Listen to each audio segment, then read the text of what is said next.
All right, everybody, welcome to another episode of the LA Soccer Hub Show. My name is Gio Garcia. Today is Thursday, April 1st, April Fools. I've been seeing a lot of different things out in the news that some is real, some is fake. I don't know what to believe on April Fool's Day, but I just go with it. I've seen, players like Kun Aguero sign with like 10 different teams. I've seen, breaking news like Carlos Vela is no longer with LAFC, tons and tons of things going on. But hey, it's been a great April Fool's Day for me, and I hope it's going well for you guys as well. And obviously, as you guys know, Thursdays nights is when we dedicate and we talk black and gold. We talk LAFC, and here to help me talk all things black and gold, we got the defenders of the bank. How we doing, guys? Well, we got one defender of the bank. We got the scarf, and then we'll have Philly. Philly joined us because he's big time now. Yeah, look, Philly is about 6 feet to my left watching the overtime of the Ontario Fury Kansas City Comets indoor soccer match right now. But he's right there. He was looking longingly over at us right now, Gio. So I think see here he comes. Wait, all right, my head. There's big time. Many things going on. and yeah, man, happy to be here. We got a lot to talk about for sure. Yeah, thanks for having us back on. Of course. And for those listening, Philly's big time now. So he does a play-by-play for Ontario Fury, which is amazing. And we'll definitely get into it. But he has to watch the game right now. And it happened to go to overtime in the middle of us starting the podcast. So we're not going to hold him to that. We still love him. We still care about him. But we'll let him watch the game, and he'll come within, 10, 15 minutes or whenever he joins the pod. Talk about LAFC. But we got the scarf here. The scarf's going to help us break things down and talk all things black and gold. Absolutely, brother. Again, thank you so much for having us on. It was a fun April Fool's Day. My favorite English Premier League team, AFC Richmond, loaned a player out to Sporting Kansas City today, Danny Rojas. So that was kind of fun seeing the Apple TV star Danny Rojas making it over to to MLS this year. So that was my favorite. Yeah, I saw that, and I thought that was hilarious because I've seen some of the show. I've seen like 3 episodes. I haven't finished the whole season, but I thought that was really great. I thought that was amazing, and that show's won so many awards. Didn't it just win like so many different awards? Yeah, and it's up for all kinds of stuff coming up too. I mean, it was really what helped us get through COVID. I mean, that show was fantastic. So you can't forget about the Tiger King. The Tiger King kind of like set us up for COVID to begin. See, it did. Tiger King, it was good. The Jordan docu, Last Dance. That was it for me. Last Dance. Yeah. Well, it's like a progression. You got the Lion King and Carol Baskin. Tiger King. I said Lion. You did. Well, I mean that too. That was on Disney Plus. So Disney Plus also helped us out. So hey, shout out to Disney Plus. I couldn't afford Disney Plus. I thought that I couldn't afford that. I don't really watch that many Disney stuff, and I was like, I knew it was titled like ESPN and all the subscription. I was just like too many. I'm like giving my money away to too many of these streaming networks, and I'm just like, what? I need to cut back. I'll stay with the Netflix and Apple TV and all these different things. But I actually found a website or an application when you can get all this stuff for free. So I probably shouldn't be promoting the podcast, but if you guys want to know, message me, DM me, and I'll send you guys the DMs link. later on. Yeah, get in the DMs and I'll send you guys the link. I don't know if I want to be promoting stuff that's not. Oh, we don't like to slide into free streams here, not at all. But yeah, man, like I said, it's been amazing. Always talking to you guys. It's always a great time. And obviously, like I said, what you guys have been through this pandemic. Give me a little bit of what's been going on. I've been seeing you guys model for LAFC with the pink jerseys. Philly got Philly got a new career. He's like, it's like you guys have been doing so many different things, which I love. No, we have to keep busy. Philly has the luxury of working from home most of the time, which is really nice. That way he's able to go down the rabbit hole of all these soccer documentaries and obscure soccer leagues from various parts of the world. And he fell down the rabbit hole. I'll let him fill you guys in more on the MASL rabbit hole that he's in. No, look, I've been teaching my 6th graders for the entire time, from September through just this last week. We've been on Zoom, nothing but Zoom the whole time. And in the last couple of weeks, we've started to go back in person, which has been a really incredible experience to see my kids again, be back in the classroom. And, it was 362 days in between me teaching in person. So I got to say, I got a little emotional when I got back into the classroom. That was great. And obviously we followed LAFC all through. We covered a few matches. We even saw you at a couple of the matches during last season, and just got real excited about everything that was going on during the off season. But lots of uncertainty, right, between the kit sponsor and how much longer is going to be called Banc of California Stadium. When you're a podcast called Defenders of the Bank, that makes things a little bit difficult. That's true. That's true. I didn't think about that. We want you gotta keep it. 20 years from now, when Philly and I are old and gray and walking through the stadium, they'd be like, "Why do they call you Defenders of the Bank?" And I'll be like, "It's okay. It was way before your time. Don't worry." This is AT&T Stadium now. Right. It was a 15-year sponsorship that lasted 3 years. So there you go. So in your case, it should just be 20 years because you've already gone gray. Oh boy. All right. But yeah, man, we're really excited for everything. It's been a fun off season. We've got our website opening up soon, which will be really good. We're going to have merchandise and charity stuff going on there. We're going to start writing some articles, getting ourselves into more trouble at as many places as we can. It's going to be a lot of fun, but this guy's been busy in the indoor soccer league. So I'll let him fill you in on that. So, Philly, tell us everything going on with you and, Ontario Fury and that play-by-play and how they came about. Break it down for us. It's an interesting story within its own right. So we started going to the games back when you could go to games. And obviously the connection with Ontario Fury was through Adrian Perez. So we were curious about where he came from. We're curious about the indoor game. There was that instance in which, Landon Donovan played for the San Diego Sockers and Jermaine Jones was on the Ontario Fury. So they were promoting the battle of the former U.S. men's national players. And so we started going, courtesy of our friend Bruce, on a couple of occasions. And for me, it was love at first sight. It really was love at first sight. And so throughout the course of the pandemic, I got myself in as much trouble as I could, doing new things and just trying to find new ways to grow. Sorry, there was a shot on goal there. Just trying to find new ways to grow in media and through other outlets. And then it was right around probably maybe before Thanksgiving. Actually, even backtrack. Let me go before that. So the Fury was promoting a watch party at this brewery in Rancho Cucamonga for the Galaxy and LAFC. And so we just retagged their post and reposted it, retweeted. We started promoting for them. And they were vocal with us. They were communicating back and forth, and that was kind of cool. We get to Rowdy's Brewing Company, and we get to meet Liz, the director of business operations, and Chris, he runs the social media for the Fury. And so we just started communicating back and forth here and there. They would tag us on a couple of things. They found some photos of us at one of the games, and they would post that on their website. And I thought, that's kind of cool. We're getting free publicity from this indoor team. And so just digging in and getting more information, I just hit them up like, hey, who runs your social media in the sense who runs your podcast and all this other stuff? And they were like, well, nobody, but we like Defenders. We'd be very interested in talking to you guys about it. And so the idea was for JR and I to do it. It was more so my idea than JR's.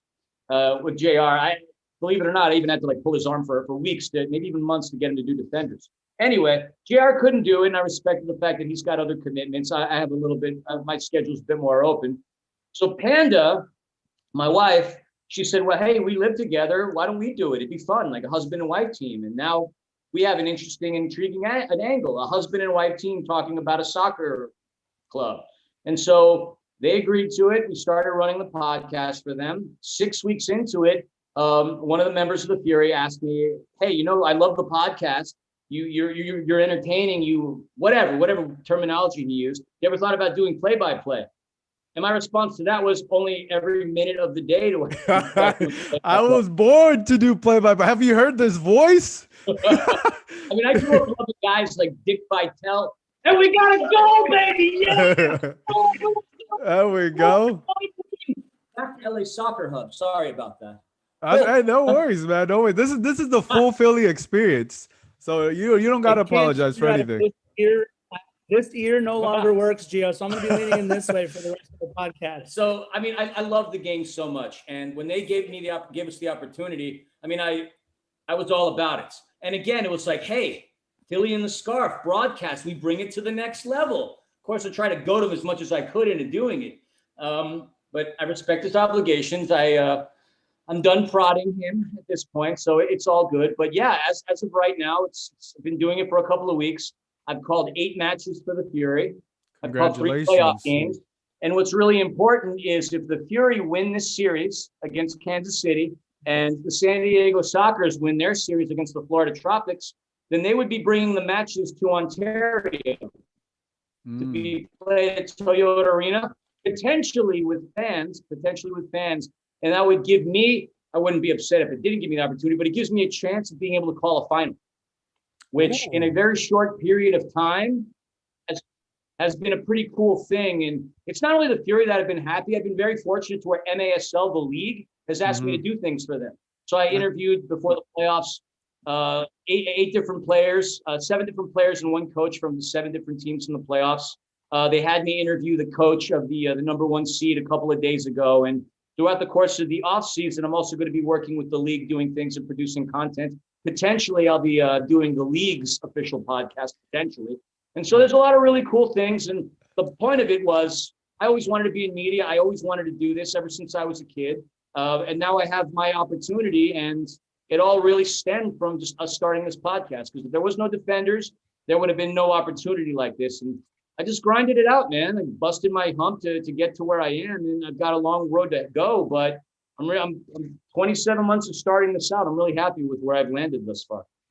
And I think the key thing there, which is so key, right? Even people like my friends of mine or people that are younger than me is, if you wouldn't mind sharing your age, like how old are you, Philly? Oh, I'll share his age. He's 40. Yeah. 40. Okay. The reason why I wanted you to share your age is because a lot of people think that it's going to happen today. It's going to happen in a month. It's going to happen. No, like you're getting essentially your break at 40, right? In the sports world. Even at his advanced age, Gio, he's still absolutely right. And it's amazing, right? Because you never know when it's going to happen. You never know. Right. And like it's so great that you share that story, because you started doing Defenders of the Bank, which you're still doing. And on top of that, you have a great voice, and you've just been grinding it out, been doing the podcast, been talking. And so, an opportunity came, and you were just at the right place at the right time, and an opportunity happened, and you took full advantage of it. And now more opportunities are coming because, one, you're prepared, and obviously what to do, and like, right, you bring the energy, you got the voice, you have the voice that not that many people do. And I think one lesson from that is just, you never know when to chime, but I think being consistent is an amazing thing. And practicing with Defenders of the Bank and being consistent with that, because a lot of people, from my experience, get really bummed out when they don't get their first shot within the first 2 months, right? Or they don't blow up within the first 2 months. Why isn't 1,000 people listen to my podcast? Why isn't, what I'm saying? Like, it's different for everybody, and I love your story. We have a question here on the chat. Serious question from Galaxy Guy Podcast. He says, okay. And also, how do they believe the team can overcome mental roadblock that seems to be preventing the team from progressing into? Okay. Well, we'll get into that question. That is a great question. That is a great question. That is a great question. I like that question. But before we get into that, I just want to finish this thought on, Philly getting his big break and being on TV and calling play-by-play, because it happened so fast, right? It literally happened so fast. And brother, I am happy for you. You doing that. I love that, man. It makes me feel good, because I know you, right? I don't have the relationship like you two do, but like, I've met you, I've had you on the podcast, and just seeing you succeed like that, it is amazing, man. And I love it. Thanks. I appreciate it. It's a grind, but I don't view it that way, because I absolutely love doing it. So when I'm up 4 or 5 in the morning editing our podcast or whatever, or doing research, Same. I enjoy it. It's fun. I would do it anyway. Same. I was just having this conversation too, with one of my members too. It was just like, this is my life. I love doing this. Like, to me, like, obviously outside of family and everything else, like, this is my number one thing. You know what I'm saying? you know, like obviously we got to work and we do all the thing, but to me, this is my number one thing. This is what I love to do. I love to have you guys on here. We talk, right? Talk LAFC, obviously talk Galaxy and stuff on Monday nights, but this is what I love, and love talking soccer, and also be, you know, any way I can to help grow the sport, you know, because it's a growing sport. That's my thought exactly. And not only is just outdoor, obviously, but indoor too is such a cool thing. Just going down the rabbit hole and trying to learn as much as I can. Futsal began in Uruguay 10 years after Uruguay won the inaugural World Cup in 1930. The first pro indoor game in the U.S. took place at Madison Square Garden. There were 8,000 people in attendance for that match. And it had a little bit of traction going on for it, but its timing was poor because World War II occurs, and then that kind of killed the momentum that the sport was gaining. And then 70s and 80s, it started revamping itself. And the next thing you know, and you're a basketball guy, this is going to come as shocking news to you, but before Michael Jordan, the Chicago Sting, the indoor team, would outsell the Bulls.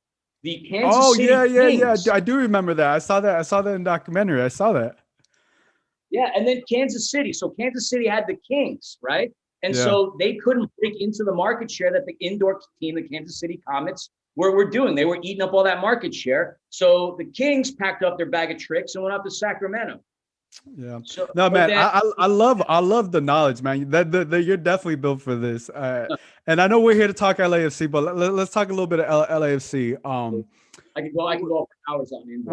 We have a great question. We'll just start with this question because it's from Galaxy Guy podcast. I had on a podcast. A great question. You know, he was talking about how do you believe the team can overcome the mental roadblock that seems to be preventing the team from progressing into MLS Cup. Obviously he's talking about LAFC, and I'll to you, Scarf. What do you think has been LAFC's, you know, I guess, kryptonite to win an MLS Cup, right? So I'll say in a couple short of things. 4-year career. Let me just put that out there. Right. So I'll say number one, to have come as far as we have in our first 3 Major League Soccer seasons, to me, is a huge deal. You have a team that has made the playoffs all 3 years, unlike the team down in Carson since we've come into the league.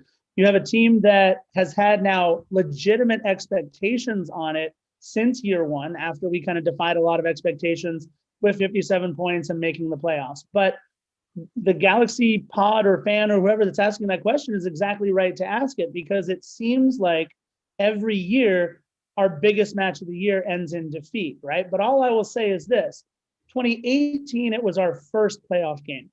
2019, it was the Western Conference final. So, and was coming over the hill of having beaten Carson in a meaningful match for the first time. Now you look at 2020 and we get all the way to the CONCACAF Champions League final against Tigres. And to me, we've kept moving the bar higher without actually winning anything. So I think this has to be the year where there's some silverware that comes home.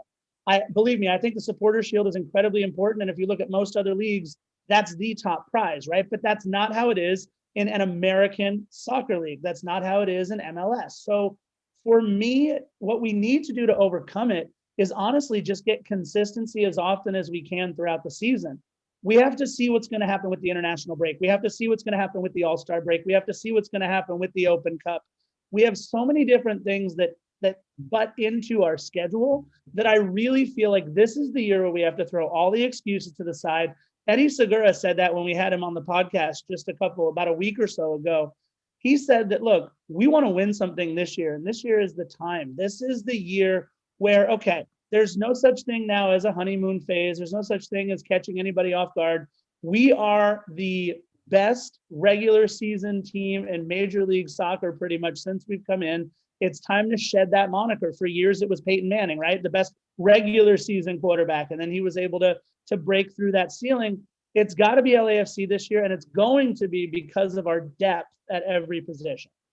Yeah, I mean, it was a fair question, and I love your response. I definitely do feel that LAFC has progress, right? Obviously, you want to win the silverware. That's the main goal of the objective. But you go to obviously the loss in the CONCACAF, right? And that is the best soccer LAFC has played in their short 4-year career. And also just to add on to that, it also makes Atlanta's winning theirs in their second year so much more impressive because it is so hard to win an MLS Cup, because not only do you just have to have the horses and the weapons, you also have to have, things go your way, right? Whether it's a foul call or something like that, right? The little things that go your way. And unfortunately, when it's come down to LAFC, they haven't gotten those things to break their way. Last year, Eduard Atuesta got a red card when he shouldn't have gotten a red card. Things like that. But right, we can say those things, but at the end of the day, fans, supporters of the team, they want to get the cup. And I'm with you. I think this is the year because there's so many things going on. There's players are going to potentially move. There's a player that we're going to talk about later, Eduard Atuesta. He's getting some rumors, and I got some information on that.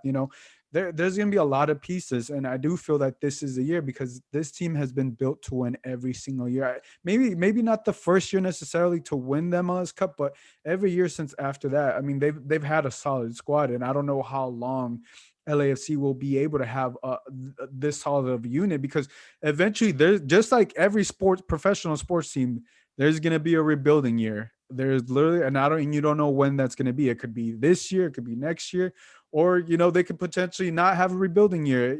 They said, but I highly doubt that will happen. And I think that makes it very interesting because this year, I feel with you. I'm with you. It is the year for LAFC. This year, or I don't know what's going to happen, Well, and Gio, we have to play like we actually belong in the situations that we are in. And I absolutely agree with you. The run up to Champions League, those matches against all of those quality Liga MX clubs, we played like we belonged on the pitch with those teams. When we got to the playoffs against RSL our first year, it was, oh, we're really happy to be there. Look what we did. That second year, we were so happy to have beaten Carson that, we didn't come out with the same intensity. I can tell you the stadium didn't feel the same. Banc of California did not feel the same in that match against Seattle as it did against Carson. And then flash forward, 2020 was just a weird year, man. And the players put it on their backs for the entire time to deal with everything that they did. And for the first time, we played like we belonged at the table to win that hardware. So that's why I think this year is that year, because we have no more excuses, but we also have proven for the first time that we can play those big matches, starting with, by the way, the comeback against Leon. I feel like if we weren't ready to do those type of things, and that was March, right before everything shut down, the comeback that we made after that, it finally made us believe that we belong. And that's the most important thing going into this year. Yeah. Philly, obviously, LAFC has made so many new additions to the team. They've signed, defenders, attacking players. Tell me a few players that you're excited to see this season. I mean, of course, I'm excited to see Moon. I mean, you get a young kid, international experience, who's done the things that he has done throughout his young, I think he's 27 years of life. He's going to be a really interesting person to watch. I don't think he's going to be a starter right off the bat, but he's a player that could easily work into the lineup. And part of the problems that a lot of fans had is, okay, when we start to sub people within the back line, who do we go to? We go to Jordan Harvey. And as much as I love Jordan Harvey doesn't have the legs that he once possessed several seasons ago. So to get a young, fresh pair of legs like Moon, that's exciting. I mean, Corey Baird, he's a guy who he loved coming to LAFC. He loved sticking it to us. Corey Baird was an impact player on the other side of the ball. He's another person that I'm excited to see. And I assume he's probably still a person that has to work his way into the starting lineup. I don't think he is a first day starter. That's just my opinion. I haven't seen him train. I haven't really heard much throughout the course of the offseason. He's another player I'm excited to watch. And yeah, I would say those two. Obviously, we have the young gentleman from Portland who is going to be another exciting player to watch. But we're stacking ourselves to the point where we're just having a tremendous amount of depth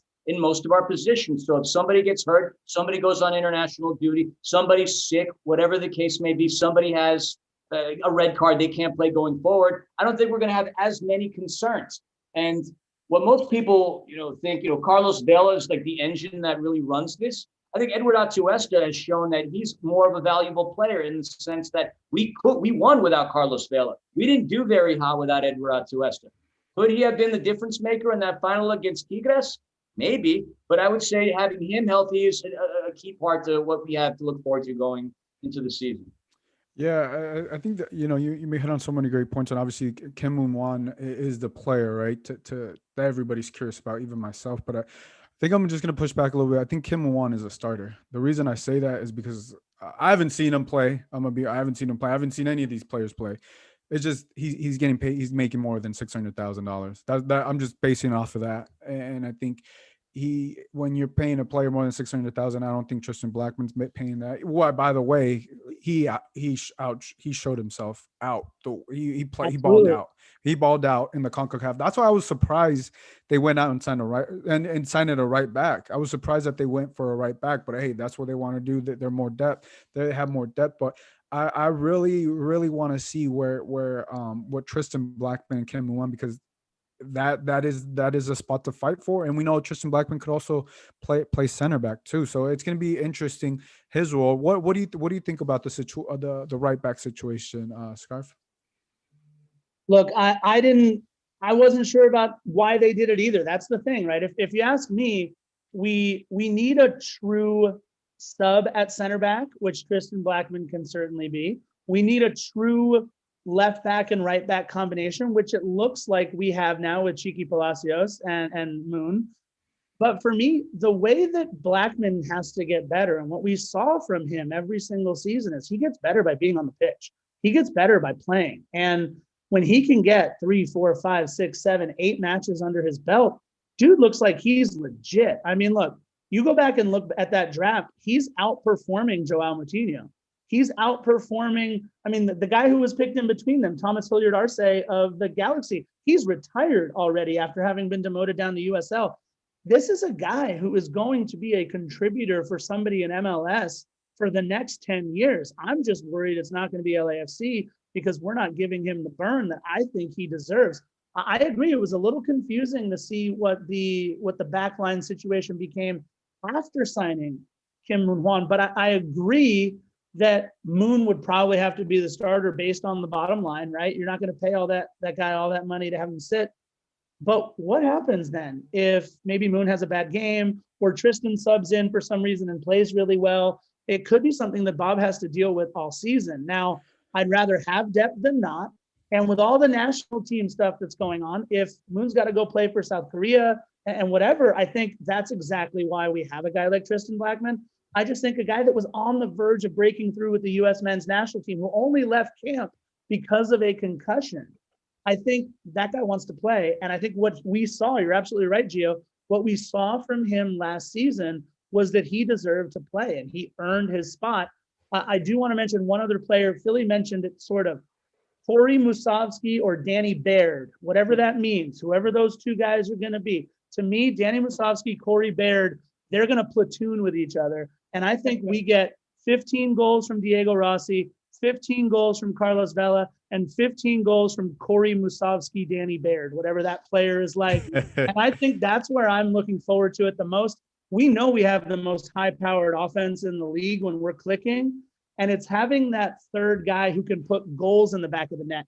Look, we all love Brian Rodriguez's 8 assists, right, or 7 assists, however many he had last year, which tied for the team lead with, of all people, I think it was Bradley Wright Phillips. But it's incredible to me that we now have 4 players on our front line who can put the ball in the back of the net. We've replaced Adama Diomande with Corey Baird, Danny Musovski. Yeah, I think you hit on a lot of great things there, and I think that's the question on the chat that we have from G Money. Says happy with the LAFC center forward options. He says mediocre in my opinion. And I think it's it's mediocre after the 2 Golden Boot winners. I'm just curious. No, he's saying center forward position. He's talking about center forward options, right? Because you hit on it, right? It's gonna be Corey Baird, Danny Musovski, and I would also add in Mahala. I mean, sure, you can't forget Mahala. I think that is gonna be the most interesting thing to watch for LAFC. It's not just the defense, but also the center forward, because for whatever reason, I really buying into Corey Barrett and Danny Musovski. I love Danny Musovski's mentality. I love how he plays the games. I know he didn't finish the season strong, but I love the mentality he has, and I love how he took advantage of every opportunity he did. He came from being nobody knowing his name, no one know from USL to make it on this team, getting minutes over Bradley Wright Phillips and scoring goals, right? Scoring meaningful goals and scoring game. I think he scored a game-winning goal against Seattle. Like, so I love his mentality. I just want to see how he progresses this year because how he takes it to, is he going to take it to the next level or with understanding Bob Bradley's system and what he has to do there at center forward. And obviously we know he can come off the bench. He can start. He did that last season, right? But also Corey Barrett is going to be very interesting, right? Because this is who we assume is going to be the guy right there at center forward. And because of the moves that they made. But I haven't seen Corey Barrett. I know the last season he did not have a good season, and I feel like this could be go one or two ways. He can thrive in this high-powered offense with Diego Rossi and Carlos Vela to one side, or they may not be able to communicate. Don't understand each other's runs, or that could also be the possibility, right?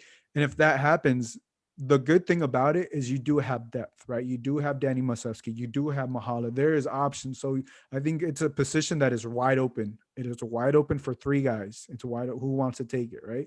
And if one of those three guys do not get the job done, then come summertime, there's going to become summertime. I think this is where it gets interesting, right? But it gets tricky because Brian Rodriguez' situation. And for whatever reason, Brian Rodriguez is able to move on and stay with Almeria, then you have the open DP spot. And then if for whatever reason, the center forwards, Danny Musovski, Baird, G-Money mentioned Jennings. He also mentioned Danny Trejo. Don't forget Christian Torres either. Christian Torres. I mean, the list goes on and on, right? So I think there is a lot of options there. If there's not 3 or 4 guys, and for whatever reason they're not killing it, then I think you look at that third DP spot for a potential Kun Aguero or for someone else out there. Gio, let me ask you a question. What if Almeria doesn't make La Liga? Right now they're third in the table. They would have to play 3 versus 6, 4 plays 5 for a little play-in to see who goes. That could throw everything into the mix for LAFC, right? What if they just give him back and say, well, thanks, we tried to use him, didn't work, so he's us again. Do we just slot Brian Rodriguez back in there? I don't think you do that because I think one thing, right? You got to see how your team is doing, how LAFC is doing. If they're rolling, you're not going to put Brian Rodriguez in. The second thing is it could potentially get ugly. Brian Rodriguez has already been vocal about saying he doesn't want to come back to Los Angeles. He said that his dream is to play in Europe, right? And if he doesn't make it in Europe, is he going to have the maturity to say, I'm not ready for Europe? Because it didn't seem like that to me. That it seemed like he had kind of an ego, and in my opinion, I don't think he proved himself in the MLS. I don't think he was ready. He didn't prove himself to force his way out, right? To force his way out, and to be maybe the 3rd or 4th best player on the team, and to force your way out the way you did. I don't think that's the way to do it, right? But I'm not advising him. But any relationship can be repaired. If Brian Rodriguez if they don't make it to the first team, he doesn't get sold on, because what LAFC paid for is $11.5 million price tag. That is a lot of money. Yep. I don't know if Almeria, if they don't make it, they're not going to pay that money, right? They're not going to pay that money. That's why I feel it may get ugly for LAFC, because are you going to want to take a loss? Are you going to want to take 10 million? Are you going to take 9 million? You know what I'm saying? Like, how, if you're John Thornton and LAFC, how are you going to go to the owners and tell them, hey, we just lost $1 million? You're not going to do that. So he will have to come back to LAFC. And this is why I feel like it will get interesting. He's going to have to, if LAFC is not able to sell him or loan him out again, that's where it gets interesting, because and Bob Bradley said, he mentioned it and put it out there, for Brian Rodriguez, for opportunity, the door is open for Brian Rodriguez to come back. Yeah. And it has to be, because there's no buyers. There's no buyer. Look where he went to. He went to a second division La Liga. And that's not what we expected. No. We expected mid-tier in the first division, whether it was Premier League, La Liga, Bundesliga. We expected the first year because it's LAFC and how much money they spent. Yeah. So for all sakes and for both parties, I want Brian Rodriguez to do good in Almeria. I want Almeria to move on because I think having that third DP spot available, I think both sides have already moved on. And you don't want to be able to want to repair the relationship, but if you have to, you have to. Oh yeah, we're all Almeria fans right now at LAFC. I think every LAFC fan it is an Almeria fan.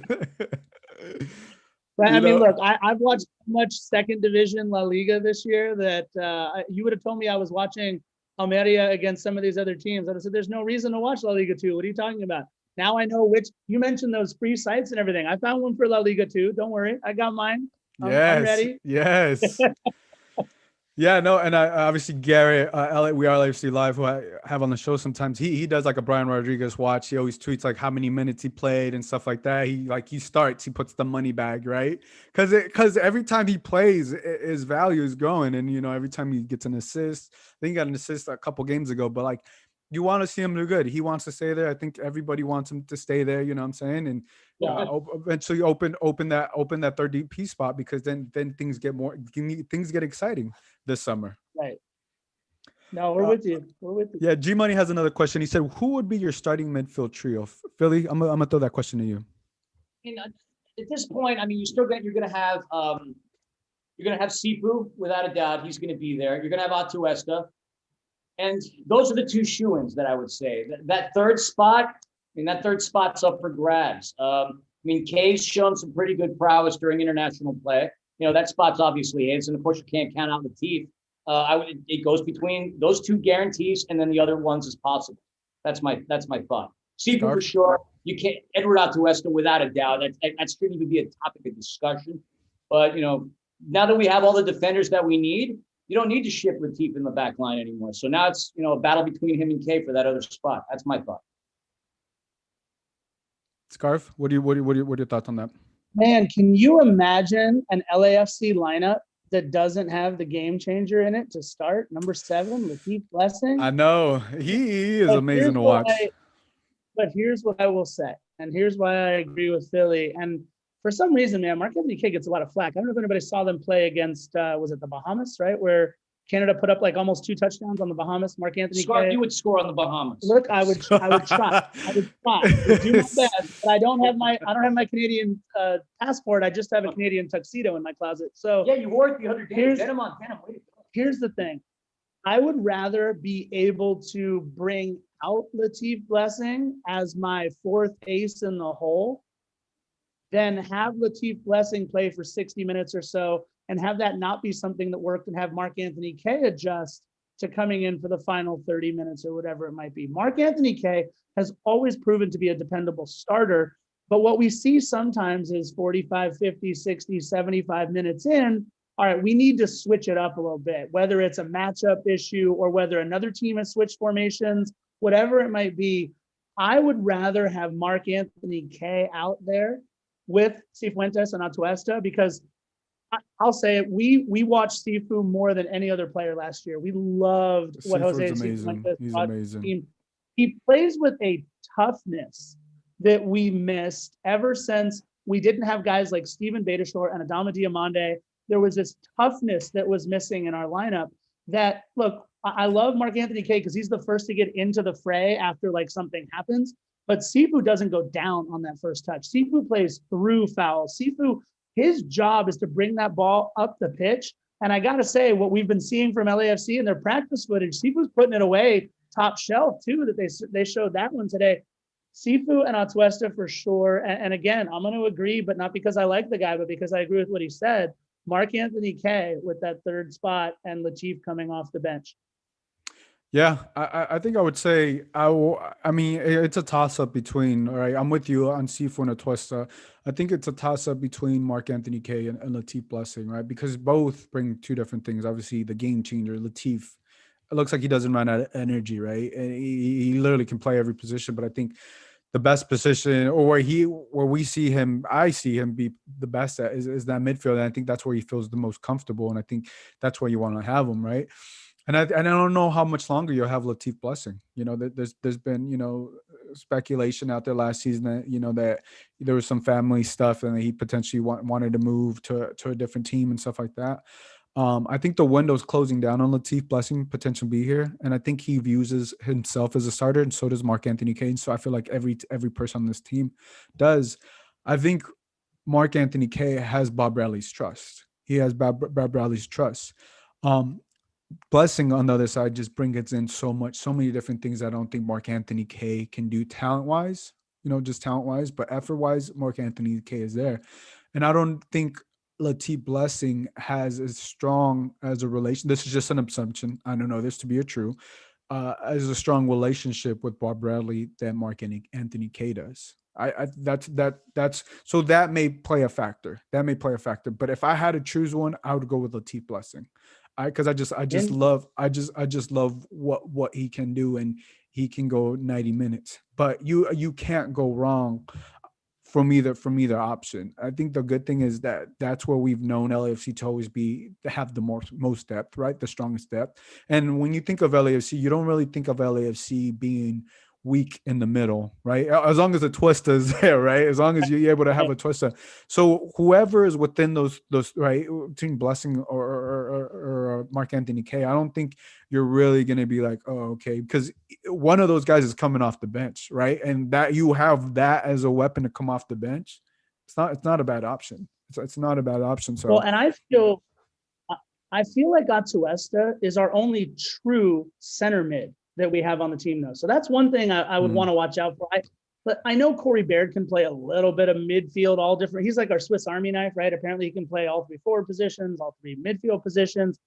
But man, I feel like he's such a unique talent, Eduard Atuesta, that because I know we're eventually going to talk about some of the rumors that you were mentioning earlier too about Eduard Atuesta, but he is such a unique talent. And Philly was absolutely right when he says, look, Vela puts a lot of butts in the seats. Rossi was the best player in MLS for most of the season last year, but it's Eduard Atuesta that's the glue of this team. It's that's going to be the interesting part. I will say one last thing on the midfield. I turned 38 not too long ago, so this is like my Eric Gagne year because he was number 38 out of the plane. Nice. All right. To me, that's Latif Blessing. When he comes in, when he walks over to sub in, before you see, let's say it's 14 for 7 or 7 for 14, right? They should queue up "Welcome to the Jungle" like they did with Eric Gagne every time. Oh my God, that would be amazing. I'm telling you, I feel like when I see Latif come in for the last 45, 30, 20, 25, whatever it is, that's our closer. That's the guy who's going to make a play or take a play, and that's, to me, that's the one thing that Mark Anthony Kane doesn't bring. Is he doesn't inspire a defensive adjustment, whether it's in tactics or shape or whatever. But Latif, you got to account for wherever he is on the pitch. He's not even supposed to be where he is sometimes, and he still makes the play. So he's Eric Jeter in that way, right? Like, what is he doing coming across the diamond? He's everything, man. He's what, like 5'4", 5'5"? That's what he's listed as. That's when he's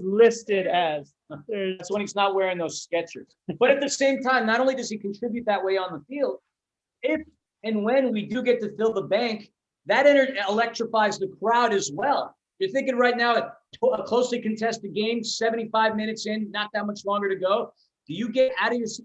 And I don't mean this as any disrespect, but do you get out of your seat and go nuts when Kay comes on the pitch or when Blessing comes on the pitch? He energizes the crowd, which energizes the rest of the stadium, which energizes the players. So he has that side impact that we don't see. It's the intangible that he adds to the bank itself.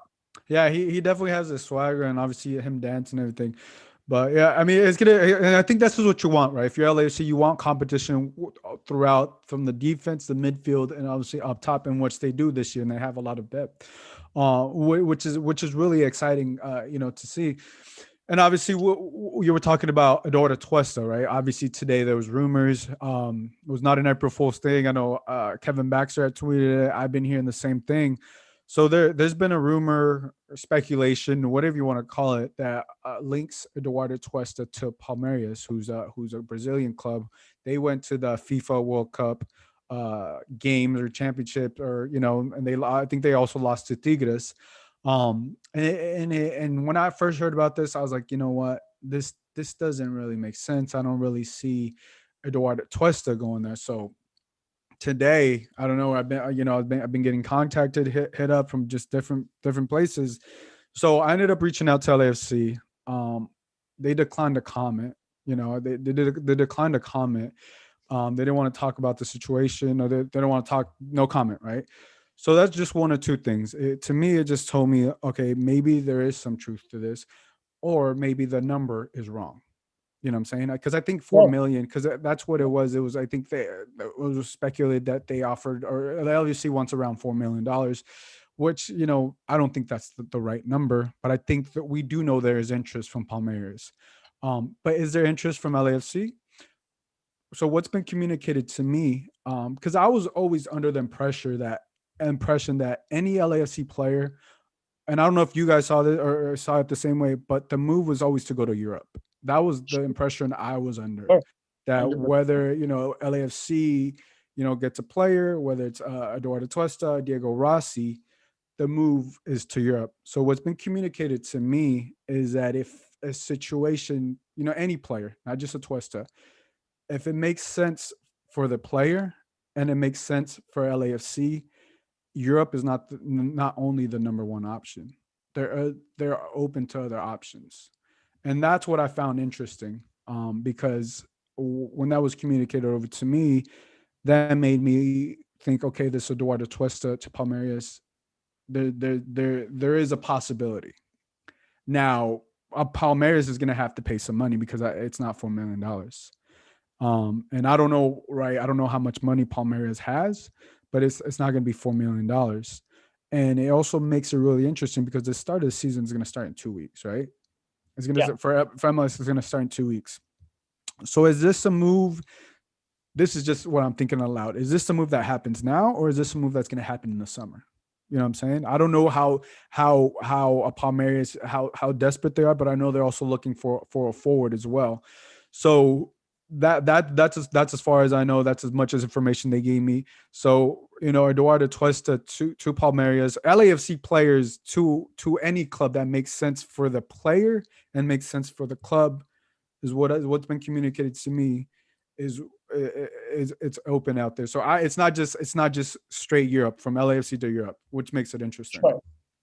I don't know if you can see my eye twitching a little bit because I'm having flashbacks of Walker Zimmerman leaving right before a season started.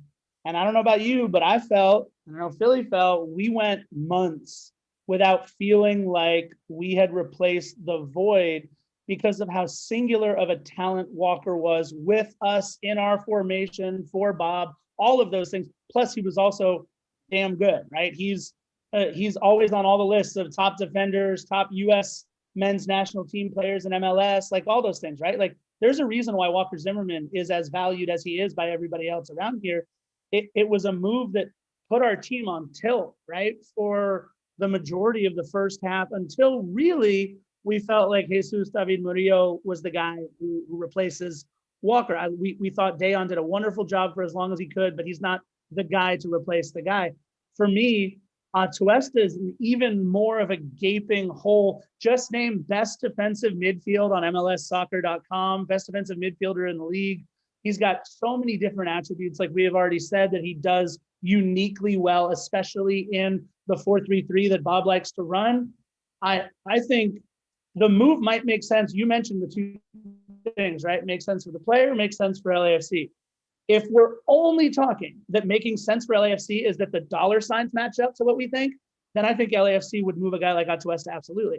What doesn't make sense is to have a coach the caliber of Bob Bradley, to have players around Eduard Atuesta like the caliber that we do, and then to pluck out the guy who everybody knows, it's no longer a secret, who is the man who makes it all work for us in the midfield. So I hope that this, one of the very few silver linings of this pandemic in terms of LAFC and sports, because the pandemic has been god awful for so many people. But the one thing that has allowed LAFC to do, hopefully, is to keep this squad together for one more year, because all of the teams are broke, man. Like, other than premiership teams and like the top, 10, 15 teams in each league, everybody's broke. So I don't see how a Palmeiras makes it work. I don't see how an Almeria makes it work if they don't make La Liga, right? Like all of these things, I think people are just broke. Well, another thing to add on to that, LAFC may need some money if they're open. If they're open, right? If they're open and they're just interested, right? Because I think the thing that makes it so interesting, you pointed out, Eduard Atuesta is a point guard, and you brought up a great point, right? It almost kind of feels like the Walker Zimmerman situation, right? Which Walker Zimmerman was traded to Nashville for what I think it was $1.25 million. It was 1 point something. I don't have the exact number. That is the same number that they paid essentially for David Murillo. They literally paid the same amount of money that they sold Walker Zimmerman for. And I'm just be honest, LAFC got it wrong on Walker Zimmerman. There's no way to put it. They got it wrong because the reason why they got it wrong is because they went to go get Jesus Murillo. You know what I'm saying? They unfortunately they didn't have the horses that they really thought would be there without Walker Zimmerman.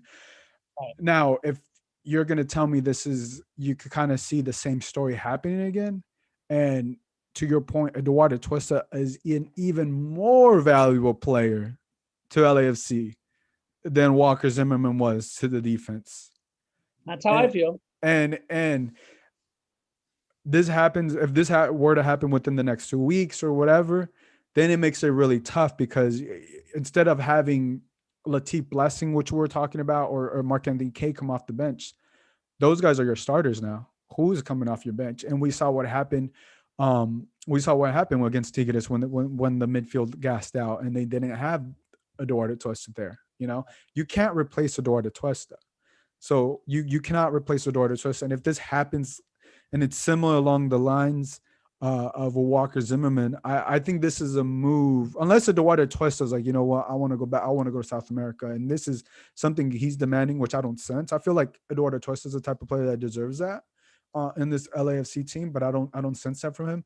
But if it's more focused on the money side and it happens right before the season and LAFC needs the money or wants the money, I think it's going to be a very difficult year for them if they were to sell Atuesta right before the start of the season. If they sell him during the summertime, then it's different. But I think to start off the season like you did with Walker Zimmerman, I don't think that's the move. What do you think, Philly? I mean, I would agree. I don't think history is going to repeat itself. To echo everything you boys have just mentioned, yeah, we don't want to see Eduard Atuesta going and causing. We all felt kind of, I don't know, bamboozled is the term that I'm looking for, but I mean, I think everybody, even up to John Thornton, were shocked at the amount of money that they were getting offered for Walker Zimmerman. I think he didn't even realize it when he went to go say goodbye to everybody. I mean, there's a video of it, like nobody saw that coming. So going forward, in terms of finding ways to make up the money, I think they are finding ways. And those ways are by signing people on like the Nectars of the world and the Postmates to go on the sleeve. I mean, that's making up your financial gap right there. If we're talking $4 million for Eduard Atuesta, they're getting a lot more money from Postmates and Nectar over the course of the next couple of years than $4 million. So I don't think the money is the issue because I think they solved that by adding new sponsors on their jersey. Well, I think it may play a factor. I don't know this to be true, but I think it may play a factor because in MLS, 90% of the revenue comes from in-games. It comes from ticket sales, comes from in-game, from just game activities. And obviously, it's great that they got these sponsors, right? Like they got Flex, they got Postmates and Nectar, which was introduced today. But I think that is a small percentage from what actually helps these MLS clubs like LAFC make their extra money because 90% of that money is coming game day sales. And we know that the start of the season, I don't know what the rules are in California now. I don't know if they're going to have, I think it's now to 30%. I don't remember. But 30% of you're not talking about 100,000 person stadium, right? You're talking about 30% about what, 22, 23? I don't. Yeah. Yeah, you're talking about 7,000 seats or so that'll be able to be filled. If LAFC decides to go the route of not having people prove that they've been vaccinated, they can have about 7,000 people in the building. But if they decide to go the route of having people prove that they're vaccinated, they can actually get more people in the building. It's something like 11,000, something like that. I hope I'm quoting the numbers right. But, I think you're going to want to try and get as much of your fan base in as soon as you can, as safely as you can. You're absolutely right. The number is astronomically high, what they get from gate revenue and game day revenue. But at the same time, I think Los Angeles as a whole we're holding our collective breath until after spring break to see how many people come back from South Padre Island, how many people come back from Cabo. And if we can keep these numbers under control, we can get as many people as soon as we can. Look, I think next Monday, we go into the orange tier for the first time, which is a huge thing for us. And I'm hoping we're looking at the schedule here coming up. We're hoping that June 1st, we've got a little bit of a break, right? From the 16th of May until the 19th of June, there might be an Open Cup game sprinkled in there.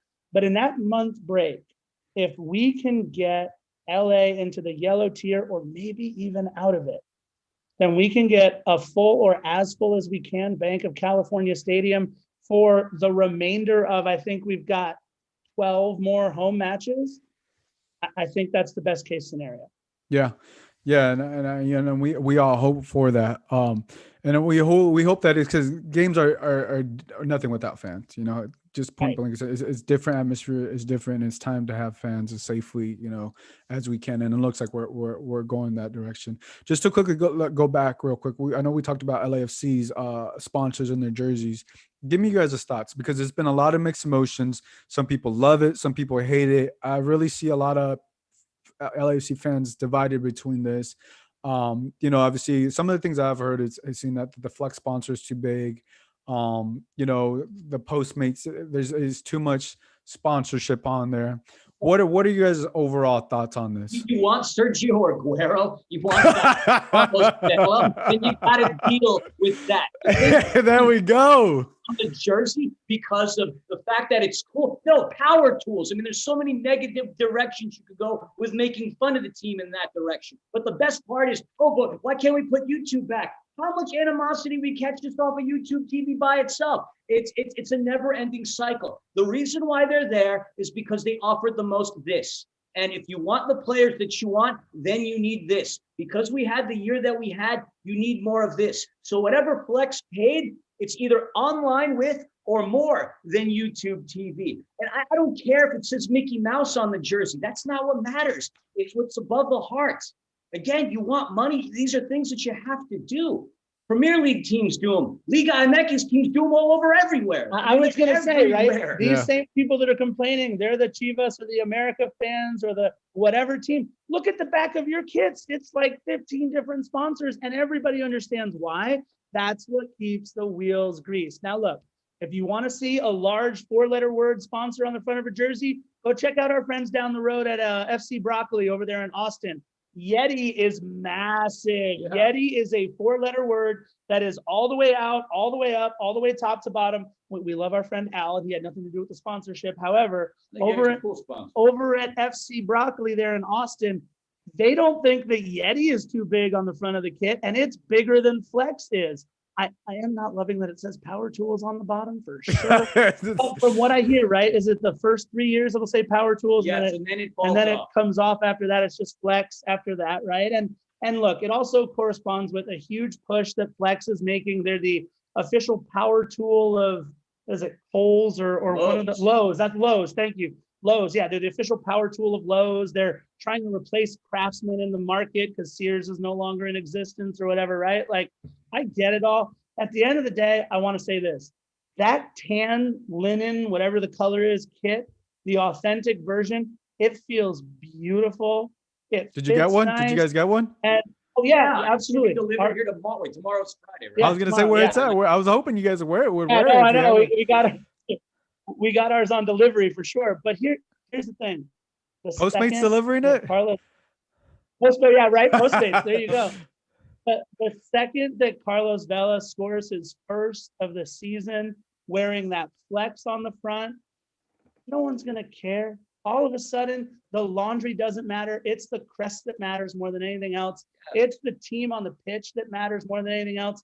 It's the culture. It's the cathedral of the black and gold, the culture of what it means to be an LAFC fan. And yes, for all of you Galaxy fans out there, we have established a culture of within 4 years of what it actually means to be an LAFC fan, and it doesn't mean that we're so G or whatever it is. I don't know what that means, but it means that we are community over anything else.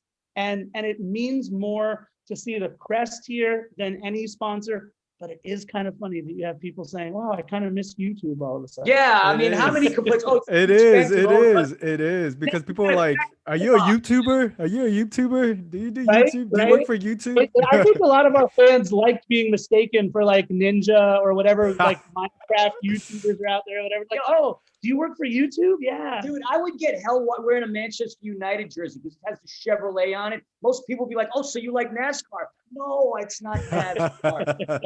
You're going to get that. Look, it's here. Who cares about the rest? It's money. It's currency, common language every club and every nation speaks.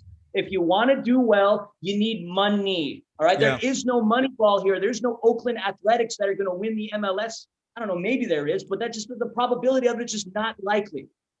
Yeah, and I think that those things that I was hearing, I think it's like the only thing the thing I will say right off the bat, I think seeing it now, it looks amazing, right? When Carlos Vela wears it. This is a jersey, as we all know. I think it's a jersey that, it's going to take time. It's going to have to win over people. It's not right off the gates. It wasn't like, bam, it just, for whatever reason, it just wasn't right. But I think it's a jersey that people are going to have to learn how to fall in love with it. And they will, because it's a 5-year deal. It's a 5-year deal, and Flex is going to be there. Right. So they're paying the money. They're paying a lot of money to have it right in front of LAFC. Right. And there's always, when there's change, right? There's always some resistance, right? And that's just the way it goes. And this is how it happens. The black jerseys, I don't like that they have the same black jerseys as last year, But they do that. They recycle it year after year. I know, but that's what I'm saying. I don't like that the MLS does that. I don't like that they do that. And I don't like that they do that. And I kind of wonder if the league will switch to potentially Nike. I don't know when the Adidas deal is over, but I kind of want to see it like in, how in the NBA they go back and forth from Nike to Adidas and stuff like that. I want to see them switch up, because I feel like Adidas has been lacking on some of the designs around the league. Some teams have some amazing. For the originality.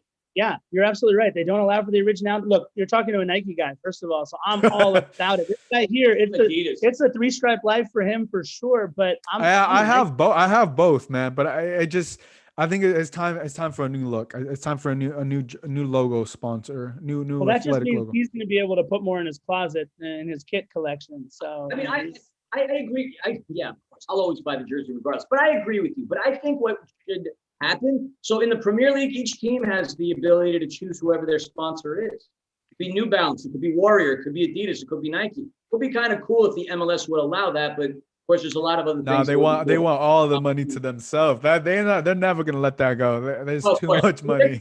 So much on franchise fee alone, it's just ridiculous. Yep. Yeah. No, Charlotte FC has $300 million for a franchise fee, whereas LAFC has 100, and we're talking about the span of 4 or 5 years. That's some serious coinage, serious increase. You can't tell me a market in Charlotte for any sport is bigger and better and more expensive than Los Angeles. Yeah, no, and it's crazy, right? It's crazy how big the league has gotten, right? But I think the league needs to be better with these jerseys. They just got to. They just got to be better, and not just LSU, but I think the design on most of these jerseys, there's only like a handful. If you look at the NBA, if you look at baseball, obviously I know it's a growing league and you're learning, but I think every jersey that every team comes out should be a banger, and they should just be a banger, because the thing about jerseys is it's the swagger, right? We know, we forget about the game and how the play works.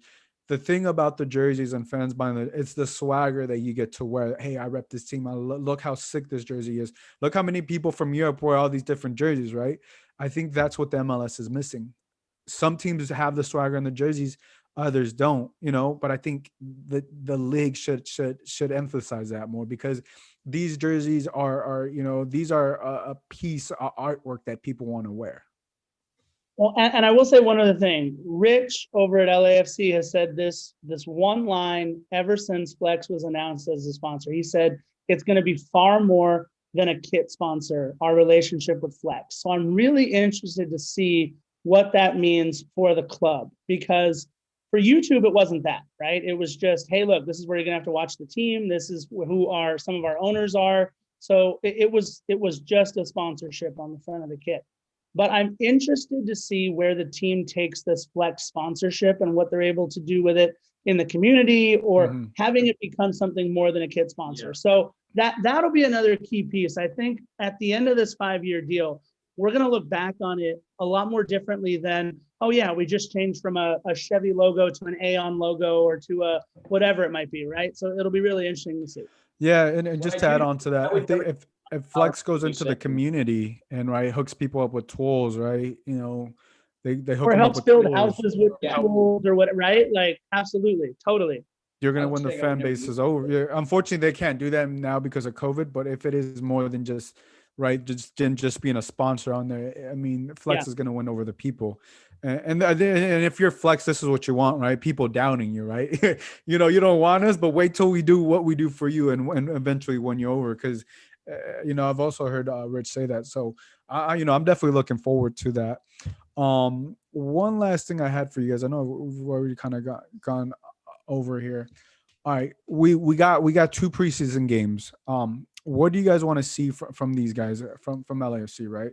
We got 2 preseason games. We got this Saturday. It's gonna be, I believe, 11 a.m. and then again against New England. What do you guys want to see from the LAFC? Let me tell you how smart LAFC and New England for this is, by the way. Oh, we just had connection unstable, so I hope you guys can hear us okay. No, we're still good. All right. You have Bob Bradley and Bruce Arena.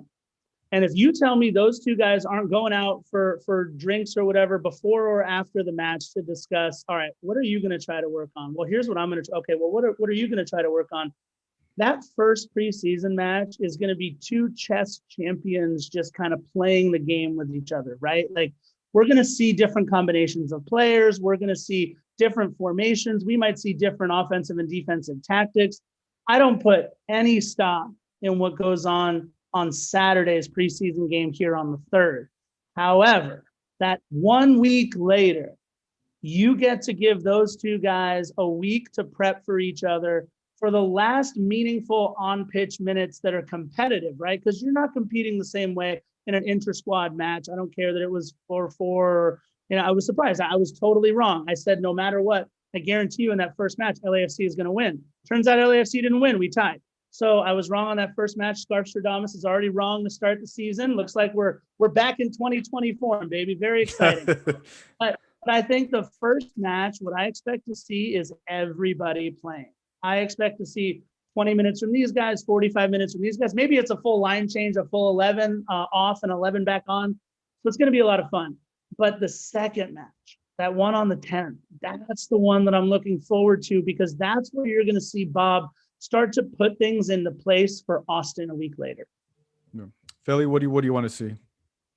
I mean, to me, what I enjoyed going to the preseason games last year was learning about some of these diamonds in the rough that we didn't really know much about. One that eventually would sign. I remember when we were watching, I don't know if it was Toronto, it doesn't matter the match, but we first we laid eyes on Opoku.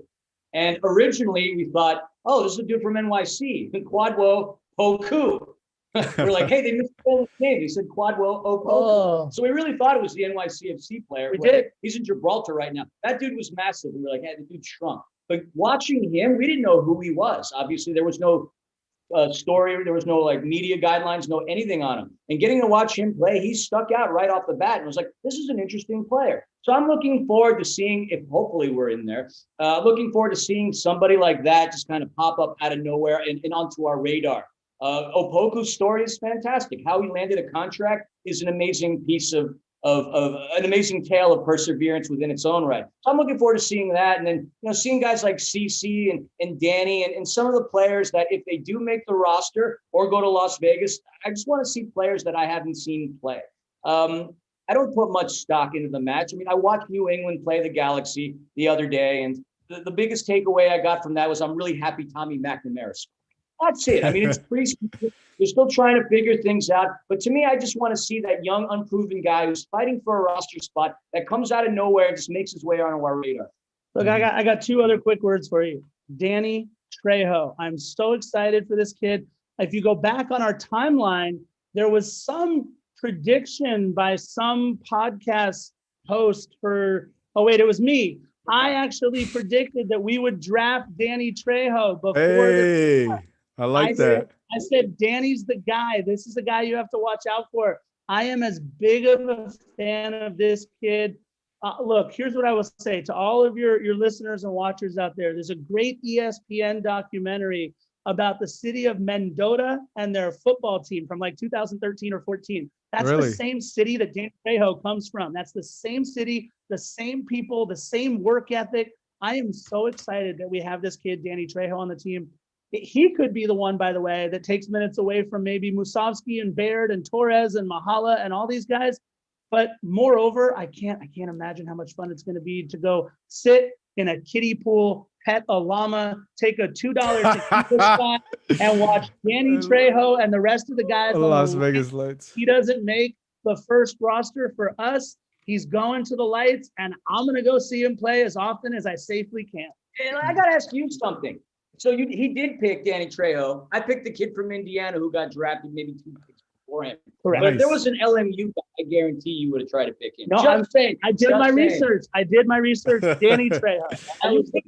Hey, that is amazing because identifying the MLS draft is a hard one, right? And to know that. So props to you and kudos to you for getting that. And I'm also excited to go see games in Las Vegas, to go see the Lights play, because obviously you have Steve Sherrano, you have that connection. And I'm very interested to see, because now before this, they didn't have a partnership like they will do now, because these players are going to play. It's not like the previous times, like, with Orange County soccer team, and then who was a Phoenix Rising, right? They're going to play, and they're going to play the same system. And I think the players that go down there are going to benefit from it. And they're all going to practice together. That's the other big thing, right? Like, everything is being done at the facility. When they're not in the Nectar nap room, they're out on the pitch and they're playing with each other, which I think is super important. Yeah, no, I love it. Well, guys, we've been on for more than an hour. It's always great. It always feels like this. I've just felt like this hour flew by. Obviously the start of the season, we're just weeks away. So I'm excited. I'm definitely looking forward to seeing you guys in person again, being out there talking some LAFC. But let the people know where they can follow you guys at. Absolutely. On Facebook and Instagram at Defenders of the Bank, and on Twitter at Defend the Bank. So make sure you check us out. Philly _ DOTB, I think, on other way, but sure. DOTB _ Philly. Is that? Yeah, there we go. And LAFC _ the Scarf, if you want to follow two of us. And pretty soon it's coming. I promise. I've been saying this for a while. DefendersoftheBank.com. Very excited. It's coming. And we also have a YouTube channel, youtube.com/Defenders of the Bank. There you go, guys. Make sure to give them a follow. Always a great listen, and also be sure to, watch Philly on TV, doing this thing with Ontario Fury. When we're back, I'm gonna come to a game. Yo, if we make the finals with San Diego, I don't know for a fact, but there's a good chance there'll be fans allowed in Toyota Arena. Fingers crossed. Let me know. Let me know. I'll be curious. Awesome. Let me know. I'm at that request. Apply for that press pass. Get in there. I could. I should do that, Absolutely. Get the VIP experience. There you go. Well, guys, if you guys enjoyed this episode, make sure to give this a 5-star rating on Apple Podcasts if you're listening to this. And if you're watching us, thank you everybody that, that chat was in the chat. Thursdays, typically at 7 p.m., we talk all things LAFC. So join us on YouTube or listen to us on Spotify, our Apple Podcasts. And you guys can also follow me on Twitter at Gio Garcia LA. Make sure to follow us on LA Soccer Hub on Instagram, Facebook, Twitter, all the social media. We're on there. So for Philly and for Scarf and the Defenders of the Bank, this is Gio. We'll catch you guys next time. Bye.